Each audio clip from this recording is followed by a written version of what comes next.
ایک بزرگ تھے تقریباً 80 سال 70-80 سال کی عمر ہوگی، وہ آئے تھے میرے پاس علاج کروانے کے لیے، اور علاج کیا کروانے کے لیے آئے تھے کہ وہ کہتے تھے میرے کپڑے خود بخود پھٹ جاتے ہیں۔ میں نے پوچھا کہ کیوں پھٹتے ہیں؟ کہتے ہیں مجھے نہیں پتا، بس میں نے جو بھی کپڑے لیے ہیں پھٹ جاتے ہیں، چاہے میں نئے سے نیا کپڑا لے لوں۔ اب جب توجہ کی تو پتا چلا کہ اس بندے کے ارد گرد روحانیت کا ایسا اورا موجود ہے کہ وہ اس میں ذات اللہ کی تجلیات کے اندر مستغرق ہے، اب اس اورے نے، اس نور نے وہ چاروں طرف سے گھیرا ہوا۔ تو میں نے کہا کہ حضور یہ بتائیے کہ آپ جو ہے وہ اس میں ذات اللہ کا ذکر کرتے ہیں؟ انہوں نے کہا اللہ نہیں، اللہ ہو کا ذکر کرتا ہوں۔ اور انہوں نے کہا کہ اللہ ہو کا ذکر کرتا ہوں، ایک ضرب لگائی اور ایسے ہلے، اور اس کے بعد انہوں نے وہی مسجد میں ذکر شروع کر دیا۔ اور آپ یقین مانے تقریباً 5-7 منٹ تک، 10 منٹ تک ان کی یہ کیفیت تھی کہ ضرب لگاتے تھے اللہ ہو اللہ ہو اللہ ہو اللہ ہو اللہ ہو،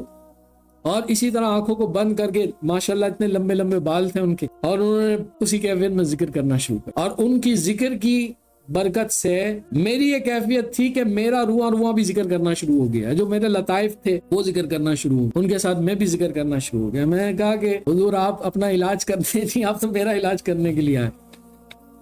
جب وہ اس کیفیت سے فارغ ہو تو انہوں نے کہا نہیں ایسا نہیں، واللہ میں اپنا علاج کے لیے آیا، مسئلہ میرے ساتھ یہ میرے کپڑے پھٹ جاتے۔ تو میں نے کہا کہ حضور تھوڑی میں زحمت دوں گا، اپنے بزرگوں سے مشورہ کروں گا، اور مشورہ کرنے کے بعد پھر میں آپ کو بتاؤں۔ کہا ٹھیک ہے۔ اس کے بعد میں نے کمال بابا رحمۃ اللہ تعالی علیہ ان سے ذکر کیا، تو انہوں نے کہا بیٹا بات یہ کہ جب بندہ اس ذکر کو اپنے آپ پر غلبہ ڈال دے اور اس ذکر کا غلبہ آ جائے، تو اس ذکر کے غلبے کی وجہ سے جذب کی جو کیفیت ہے وہ آنا شروع ہو جاتی، اور اس جذب کی کیفیت کا جو اثر ہے نا، وہ بسا اوقات لباس کے اوپر بھی ہوتا ہے، وہ لباس کٹتے ہیں پھٹتے ہیں، بسا اوقات برہنہ تک ہو جاتا ہے بندہ، اور لباس اس کے تن کے اوپر رہتا ہی نہیں ہے، عجیب سی کیفیت ہوتی ہے، چاہ کر بھی وہ اپنے لباس کو نہیں سنبھال سکتا۔ تو کہا کہ یہ تو